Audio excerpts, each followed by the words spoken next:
લાગુ પડે એવો કોઈ ગુનો થયો નથી। સીસીટીવી ફૂટેજ એ લોકો પર હતા, એમણે જાહેર કરવા જોઈએ, તે એમણે કર્યા નથી।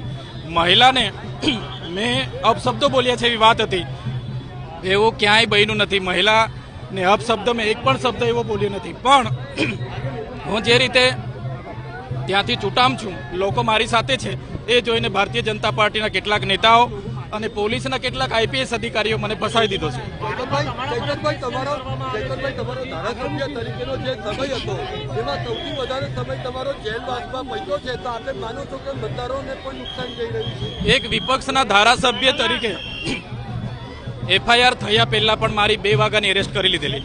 મેં પણ અરજી આપી હતી, સૌથી પહેલા ફરિયાદ મેં આપી હતી, પણ આજ દિન સુધી એની એફઆઈઆર નથી થઈ। એટલે વિપક્ષના ધારાસભ્યને આ દબાવવાની સોજી સાજી કોશિશ છે, પણ અમે દબાવીશું। જે આ જનતાનો પ્રેમ સહકાર મળ્યો છે, જે રાજકીય